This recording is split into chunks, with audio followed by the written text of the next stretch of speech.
생명의 잔치가 있기를 소원합니다. 우리가 예수 그리스도 안에 있을 때 생명의 잔치가 있게 될 줄 믿습니다.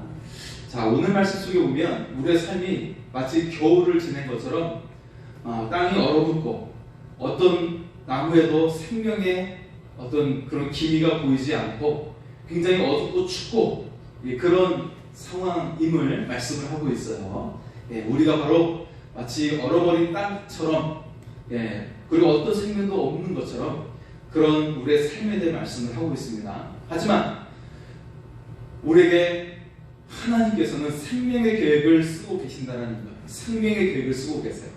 그래서 오늘 말씀을 통해 우리에게 생명의 길로 인도하시고 새로운 삶으로 인도하시는 하나님의 은혜가 임할 수 있기를 소원합니다. 네. 그래서 오늘 말씀은 우리에게 위로하면서 말씀하고 있어요. 우리를 위로하면서 말씀합니다. 그러면서 두려워 말라, 놀라지 말라, 내가 너와 함께하리라. 할렐루야. 오늘 이 말씀의 은혜가 임하기를 소원합니다. 그래서 오늘 말씀의 제목은 두려워 말라, 놀라지 말라입니다. 우리가 제가 교인들이 수술을 앞두고 있을 때, 특히 수술실에 들어가기 직전에 제가 기도하면서 하는 그 성경을 인용하는 말씀이 이사야서 41장 10절의 말씀이에요. 두려워하지 말라, 내가 너와 함께하리라. 놀라지 말라, 나는 내 하나님이 되리라. 내가 너를 굳세게 하리라. 참으로 너를 도와주리라. 참으로 나의 의로운 오른손으로 너를 붙들리라. 할렐루야. 이 말씀을 수술실에 들어가기 전에 제가 이 말씀을 인용해서 기도를 합니다. 그래서 실제로 이 말씀의 능력이 역사함을 보게 됩니다. 할렐루야. 그래서 한 친구도 한 달 전에 뇌졸중으로 수술실에 들어가야 되는데 이제 수술실에 들어가고 이제 중환자실 수술을 하기 전에 중환자실에 있었어요. 전화가 왔어요. 중환자실에서. 그래서 요즘 이제 코로나이기 때문에 가족들도 면회가 안 되는 상황 속에서 전화가 왔어요. 주일날 아침 일찍 병원의 응급실로 이렇게 실려왔다는 거예요. 구급차를 타고. 그러면서 기도를 해달라는 거예요. 기도를 해줬어요. 기도를 하고 그리고 이제 또 그 다음날 수술실에 들어가는 그래서 정말 이 말씀을 제가 인용해서 기도하면서 친구에게 기도를 했습니다. 그래서 깨끗하게 나와서 3일 만에 퇴원을 했습니다. 할렐루야. 여러분, 우리가 말씀의 능력을 믿으면 그대로 되어질 줄 믿습니다. 오늘 말씀은 우리에게 위로를 주면서 새로운 삶으로 우리를 인도하시겠다고 하시는 약속의 말씀인 것을 우리가 알 수 있기를 소원합니다. 왜냐하면 지금 이스라엘에 대해서 하나님께서 말씀을 하고 있어요. 이스라엘이 어때요? 그들이 너무나도 욕심을 부리면서 하나님이 나에게 도움이 될 것 같지 않은 거예요. 나를 구속할 것 같고 나의 삶을 뭔가 가로막는 듯한 그런 느낌을 받고 있는 거예요. 그래서 이들이 무엇을 추구했어요? 나의 삶의 번영을 위해서 그들의 어떤 욕심을 추구하는 것들을 이룰 수 있는 신을 찾았죠. 그래서 이방신들을 그들이 믿기 시작했어요. 그 결과가 무엇입니까? 그 결과 그 우상의 땅들, 그래서 아수르에 의해서 고통을 받고 바벨론에 의해서 그들이 완전히 멸망을 당하는 지경에 이르게 되죠. 그래서 이사야서의 1장에서 39장까지의 말씀이 북이스라엘은 이미 망했고 이제 유다도 망하게 될 것이다. 그리고 주변 국가들도 망하고 그리고 유다를 괴롭혔던 아수르와 바벨론도 망하게 될 것이다. 이런 말씀이거든요. 그게 이사야서 1장에서 39장의 말씀이에요. 그래서 망하고 망하니 망하고 망할 것이다. 이 말씀이 이사야서 1장부터 39장의 말씀이었거든요. 그런데 오늘 우리가 읽는 말씀은 어디예요? 40장과 41장. 41장의 말씀을 읽고 있습니다. 그래서 이제는 완전히 전혀 새로운 전환점을 맞이하고 있는 그런 말씀이죠. 전환점을 우리에게 주시는 말씀이에요. 우리의 인생에 전환점이 있다. 지금까지 고통스럽고 어려움이 있었지만 하나님께서는 우리의 인생에 전환점을 계획하심을 우리가 믿을 수 있기를 소원합니다. 예. 그래서 마치 여러분 우리 자녀가 이제 열심히 이제 공부하는데 막 실력이 나오지 않아요. 오히려 이렇게 점수도 정말 안 나오고 저조하고 정말 어려운 가운데 있어요. 예. 그래서 학교에서도 별로 인정받지 못하고 집에서도 늘 혼나기만 해요. 이런 아이가 있는데 어때요? 갑자기 이 아이가 선생님과도 관계가 좋아지고 하면서 갑자기 우등생으로 이렇게 바뀌는 그런 전환점. 네. 그리고 힘들고 공부한 인생이 그에게 어떤 삶의 돌출구가 일어나서 빛이 보이면서 어때요? 새로운 삶을 살 수 있는 그런 인생으로 바뀌는 전환점. 실제로 여러분 IMF 때 수많은 기업인들이 중소기업들을 운영하신 그런 기업인들 중에서 노숙자가 되신 분들이 많아요. 예, 노숙자가 되신 분들이 많아요. 예, 그렇습니다. 그래서 저도 전에 관악교회 부목사로 섬겼을 때 노숙자들이 이제 화요일날 그분들이 이제 요일별로 정해져 있거든요. 그 코스가. 예, 그래가지고 화요일날 아침 8시 반이 되면 500원을 받으러 와요. 500원. 네, 500원과 빵. 좀 큰 빵입니다. 큰 빵인데 찐빵이죠. 예, 그래서 막 굉장히 큰 찐빵인데 그래서 그거 하나씩 받고 가게 되죠. 그래서 어떤 좋은 날에는 뭐 컵라면도 이제 하나씩 주기도 하고 그러는데 네.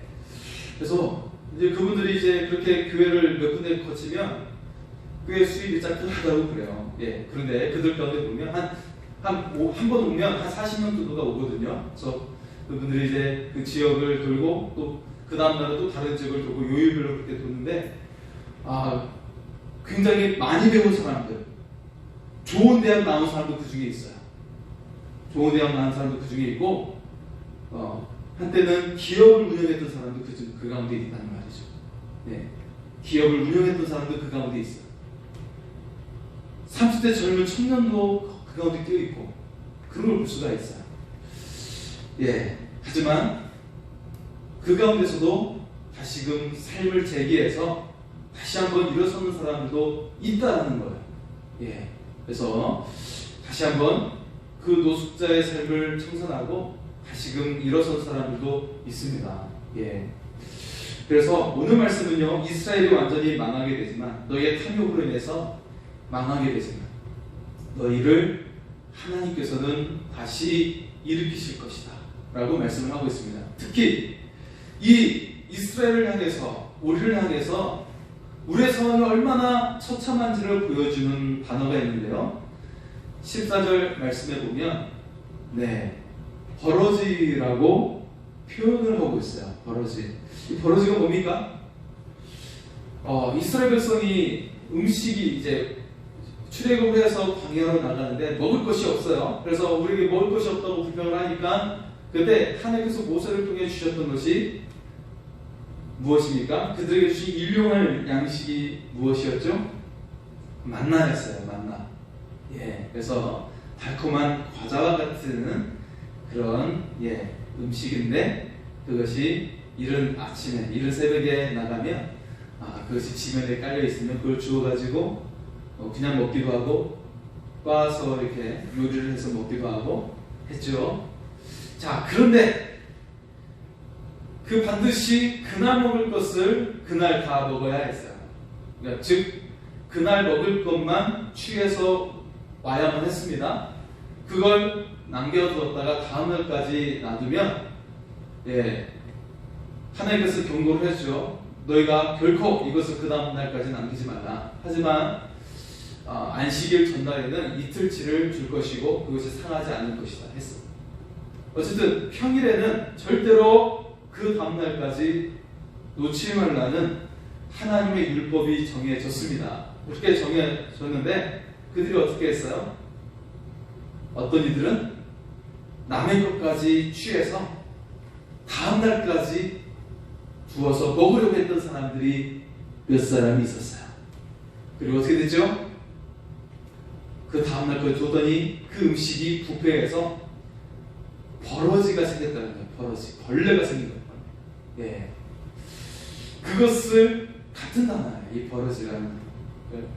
이사야서 14장 11절에는 구더기라고 표현되어 있고 66장 24절에는 패역한 자들의 시체들에서 나오는 벌레라고 이렇게 표현을 하고 있습니다.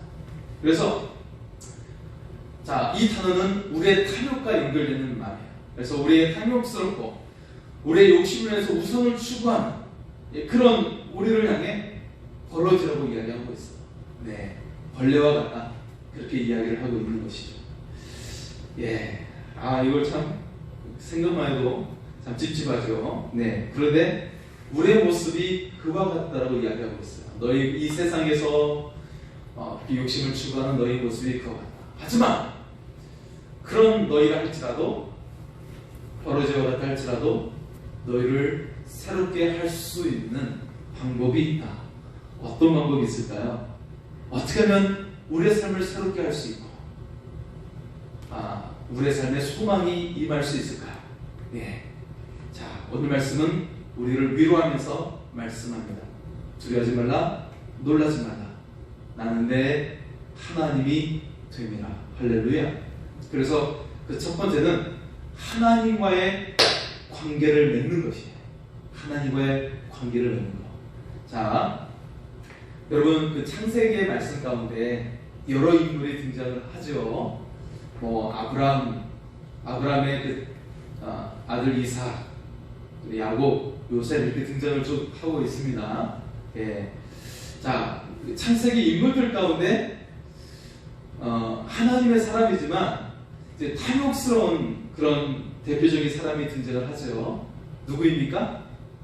네, 장자권을 빼앗았던, 그리고 아버지로부터 그 축복까지 빼앗았던 외삼촌의 그 재산을 물론 이제 정당한 일이었지만, 예, 그것을 이제 머리를 써가지고 그걸 추구했던, 차지했던 그런 사람, 바로 야곱입니다. 야곱이죠. 이삭의 쌍둥이 아들 야곱. 예, 야곱은 탐욕의 대표자예요. 네, 성경에서 나타나는 탐욕의 대표자입니다. 예, 하지만 그가 하나님 앞에 설 수 있었던 것은 그가 그 장자권의 의미를 알았던 것이죠.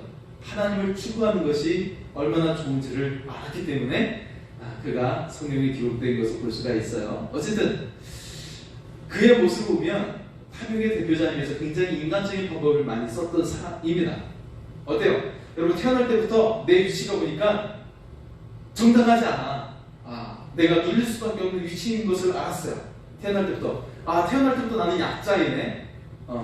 형 에서가 장자의 축복과 또 아버지 그 축복권을 다 받을 것 같아요. 그것을 알았어요. 그리고 어때요? 가정에서 사랑받는 부분이 어때요? 아버지의 사랑에 약했죠. 어머니는 나를 사랑했지만 아버지에게는 인정받지 못하고 그런 부분이 있었어요. 여러분 남자에게 있어서는 아버지에게 인정받는 게 굉장히 또 중요한 것을 볼 수가 있어요. 예. 근데 아버지에게 인정을 받지 못했다는 것, 야곱이 굉장히 여성스럽고 가정에서 음식하는 걸 주로 즐겁게 하고, 그런데 형에서는 어때요? 남자처럼 멋있게 밖에 나가서 사냥을 하는데 성경에 보면 유능한 사냥꾼이었더라 라고 표현하고 있어요. 이 유능한이라는 말이 영어로 프로페셔널입니다.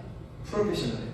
예, 굉장히 전문성을 가진, 사람들에게 존중을 받고 존경을 받는, 예, 굉장히 뛰어난 실력을 가진 사람이었다는 것을 표현하고 있죠. 그러니까 아버지 이삭이 에서를 더 사랑하기도 했던 것이죠. 또 장자이기도 했고요. 예, 어쨌든 그런 열등감이 야곱에게 있었고, 네, 가정에서 사랑받는 부분도 미약했고, 또 영적인 축복도 내가 받을 수 없는 상황 속에 있었기 때문에 그것을 무언가 만회하고 어떻게든지 그것을 내가 얻고자 하는 그런 마음이 있었어요. 심지어는 어때요? 그것을 내가 아버지를 속이고 받게 되었지만, 축복권을 받게 되었지만, 형이 나를 죽이고자 하는 그런 것을 알게 되어서 외삼촌 내 집으로 그 먼 길을 떠나게 되죠. 예, 가나안에서 하란이라고 하는 먼 땅으로 도망을 가는데 어때요? 거기서 그의 인생이 행복으로 바뀝니까? 그렇지 않은 것을 볼 수가 있어요. 그렇지 않다는 것을 볼 수가 있어요. 여전히 그의 습관과 생각은 바뀌지 않았다는 거예요. 분명히 그 도망가는 그 과정 속에 그가 잘 곳이 없어서 베델에서 하나님을 만났지만 하늘 사닥다리가 내려지는 그런 놀라운 경험을 하게 되었지만 그럼에도 불구하고 그의 본질이 바뀌지 않는 것. 그래서 어떻게 돼요? 외삼촌 라반에게 이용당하고 그리고 아내에게 속임을 당하고 그리고 자녀들에게도 속임을 당해서 세겜이라는 땅에서는 그 자녀들이 그 세겜족들을 몰살하는 그런 일을 통해서 주변 종족들에게 위태로움을 당하게 되는, 위협을 당하게 되는 이제 그런 두려움 속에 떨게 되죠. 심지어는 어떻게 돼요? 그가 가장 사랑했던 아들 요셉을 그 다른 자녀들이, 다른 아들들이 죽었다고 그렇게 거짓을 말하면서 야곱을 고통스럽게 했던 그런 고통을 야곱이 맞이하게 됐어요. 얼마나 힘들었겠습니까? 그래서 좀 내가 내 아버지와 형을 속였어요. 이 사건의 시작이 어떻게 됐어요? 외삼촌 라반에게 속임을 당하고 아내에게 속임을 당하고 아들들에게 속임을 당해서 그를 고통스럽게 했던 그런 긴 시간을 보내야만 했다는 거예요. 내 젊은 날의 실수가 내 평생에 발목을 잡히게 하는 고통을 맞이하게 했다는 것입니다. 여러분, 야곱은 그럼에도 불구하고 자신의 것들을 차지하게 됐죠. 하지만 그 결과는 자신을 심히 괴롭히고 고통을 주었다는 것을 볼 수가 있어요. 여러분, 이 야곱의 삶이 누구와 같지 않습니까? 바로 나와 같지는 않습니까? 나 자신의 삶과 같지는 않나요? 내가 하나님의 뜻이 아니라 내 방법을 추구하고 내 계획을 추구하면 잘 될 줄 알았었는데 지금 보았더니 오히려 그것이 나의 발목을 잡아서 내가 오히려 속임을 받고 그리고 이용당하고 그리고 고통을 당하는 그런 삶이지 않았습니까? 하지만 하나님께서는 그런 우리를 할지라도 우리 속에 새로운 가능성에 새로운 삶을 살 수 있다라는 그런 소망의 씨앗을 우리 가운데 심어 놓는 것을 우리가 볼 수 있기를 소원합니다. 그래서 어떻게 말씀을 하고 있습니까? 하나님은 우리에게 초점을 맞추고 있는데 바로 내가 이처럼 못나고 탐욕을 추구하는 존재였지만 그럼에도 불구하고 하나님께서는 어떻게 돼요? 내가 너에게 새로운 삶을 계획하고 있다라고 말씀을 하고 있습니다. 그것이 어떻게 시작이 됩니까? 너와 나의 관계 속에서 시작하게 될 것이다 말씀하고 있어요.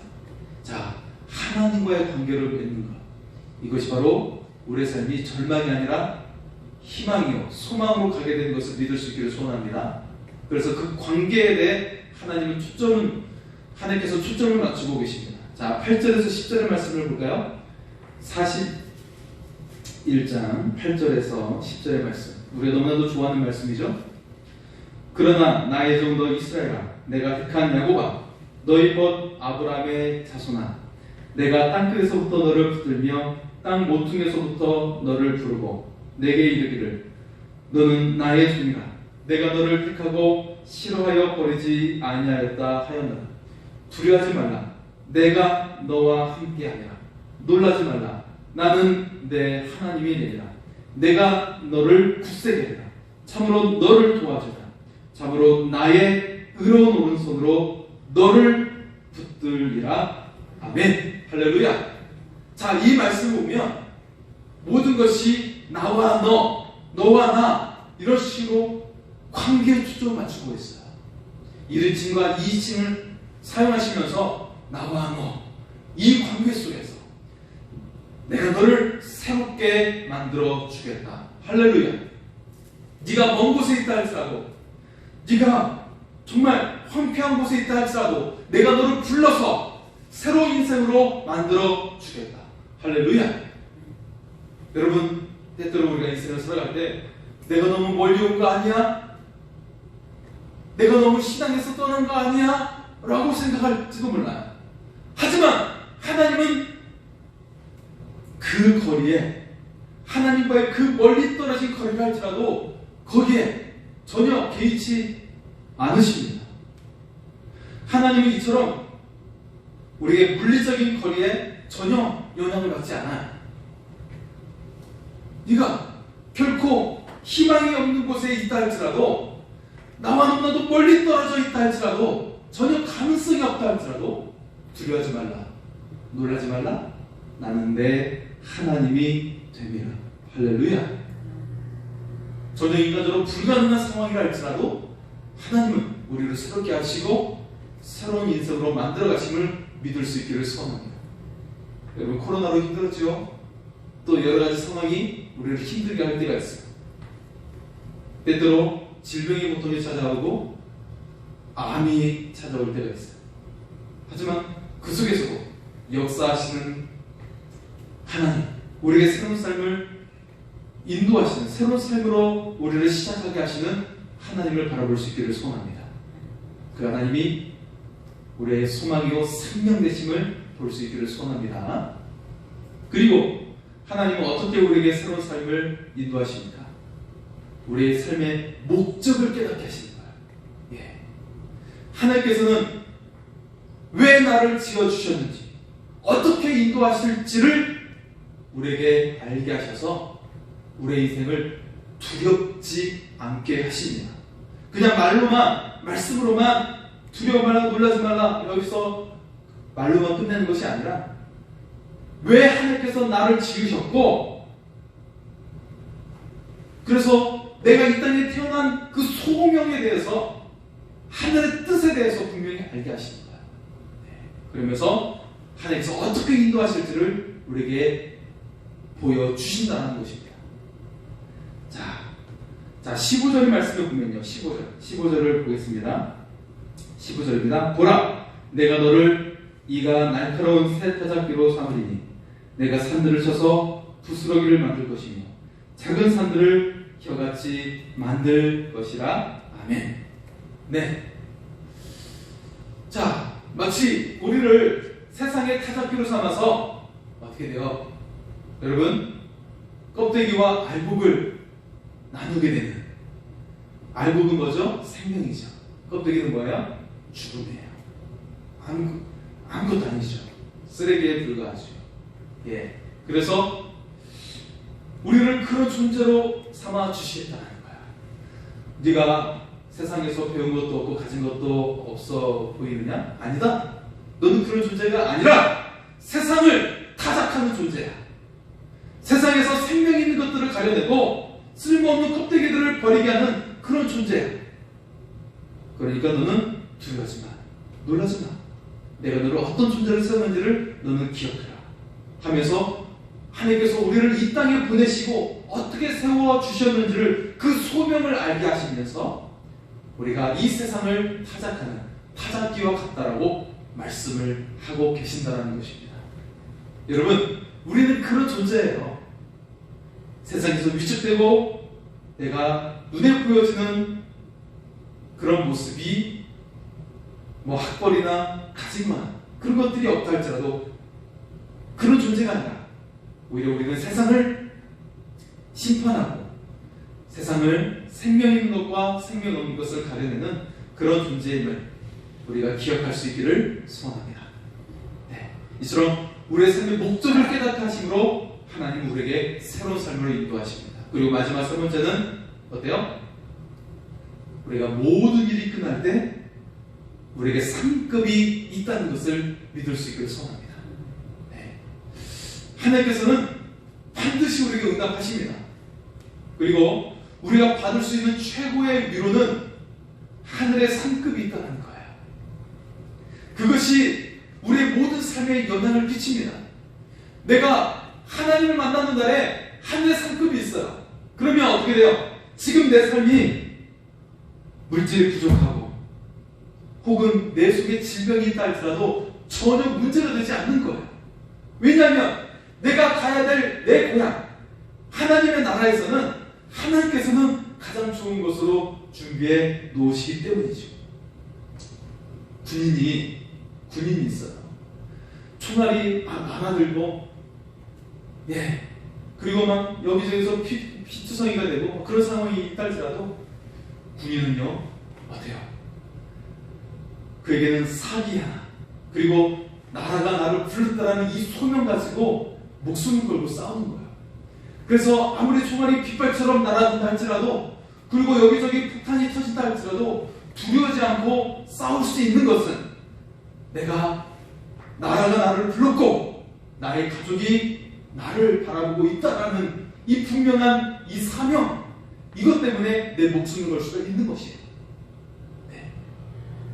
마찬가지로 하늘의 상급이 있어요. 하나님께서 나를 불러주셨고, 그리고 하나님과 함께 수많은 영혼을 구원하는, 그리고 하나님의 나라를 세우는 이 사명, 그리고 그 나라에서, 하나님의 나라에서 받게 되는 그 영광스러운 상급, 그것을 바라보고 아무리 내 삶이 총알이 빗발처럼 날아들고 폭탄이 터지는 그런 위태로운 상황이라 할지라도 결코 두렵지 않다는 것을 우리가 믿을 수 있기를 소원합니다. 하늘의 영광이 있기 때문에 지금 내 삶이 고통스럽고 경제적으로 힘들고 질병이 나를 짓는다 할지라도 결코 그것이 나를 힘들게 하지 않고 짓누르지 않고, 오직 그 하늘의 상급을 바라보고 매일의 삶이 영광이 있다는 것을 우리가 믿을 수 있기를 소원합니다. 날마다 우리는 그 영광 속에서 살아가는 것이에요. 왜냐하면 하나님은 이미 우리에게 영광이 있다고 말씀하기 때문입니다. 그리고 하나님의 나라에서 그것을 받게 되기 때문입니다. 그래서 오늘 지금 여러분의 삶이 영광이 있다는 것을 믿을 수 있기를 소원합니다. 한번 저를 따라 고백할까요? 나는 영광스럽습니다. 다시 한번요. 나는 영광스럽습니다. 할렐루야! 여러분이 영광스럽다는 것을 믿을 수 있기를 소원합니다. 이것이 하나님께서 우리에게 주시는 위로이며, 그리고 새로운 삶의 능력인 것을 믿을 수 있기를 소원합니다. 자, 그래서 오늘 말씀은 계속해서 두려워하지 말라라고 반복을 하고 있고, 내가 너에게 새로운 날을 계획하고 있다, 그렇게 말씀을 하고 있습니다. 그렇게 반복해서 말씀을 하고 있어요. 자, 그래서 하나님께서는 막연하게 우리에게 희망의 말을 하거나 위로의 말을 해주는 것이 아니라 우리에게 그 생명 주심으로 우리의 삶을 어떻게 인도하실지를 말씀하고 있다는 것입니다. 3절의 말씀을 한 번 더 보면요, 3절. 그가 그들을 쫓아가서 그의 발로 가보지 못한 길을 안전히 지났나니. 자, 이미 이스라엘은 애굽에서 나오게 될 때 홍해 바다를 가로질렀어요. 그들의 생명을 위태롭게 하는, 수장될 수밖에 없는 그런 큰 바다를 가로질러 갔어요. 그리고 약속의 땅에 들어갔을 때는 요단강을 가로질러서 그 마른 땅으로 지나가게 되었죠. 이미 하나님께서 우리에게 그 경험하게 하셨고, 그리고 지금 우리의 삶에도 이처럼 생명의 길로 인도하심을 우리가 볼 수 있기를 소원합니다. 그리고 앞으로 너희가 바벨론에 의해서 멸망을 당하게 되지만 어떻게 돼요? 이 바벨론을 멸망시키고 너희가 너희의 고향으로 예루살렘으로 돌아오게 될 것이라고 오늘 말씀은 확증하고 있습니다.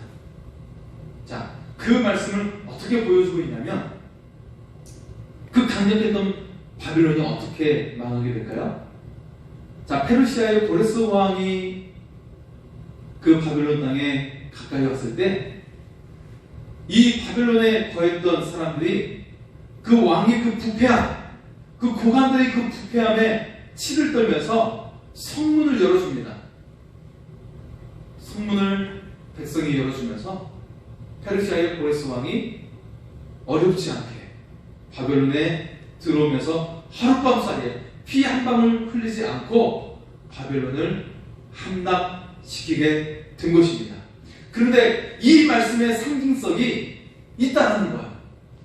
이 역사의 상징성이 있다는 거야. 무엇입니까? 바로 우리의 왕 대신 메시아께서, 예수 그리스도께서 하루아침에 이처럼 우리의 모든 삶을 역전시키고 고통스러웠던 우리의 삶을 자기의 삶을 만들어주시고 영광의 백성으로 만들어주신다는 것을 우리가 믿을 수 있기를 소원합니다. 예, 바로 메시아의 모습을 우리에게 보여주고 있다는 것이죠. 여러분, 우리가 마치 이 세상 속에서 구덩이와 같은 삶을 살고 있을지도 몰라요. 하나님, 저는 정말 너무나도 어렵습니다. 경제적으로도 어렵고 정말 질병이 계속 내 몸속에 있습니다. 어려움이 내 삶 속에 있고 문제가 끊임없이 있습니다. 하지만 오히려 우리의 믿음의 눈을 들어서 나와 너 사이에 그 관계로 우리에게 관계를 맺고 계시는 하나님을 바라볼 수 있기를 소원합니다. 나는 너의 하나님이야.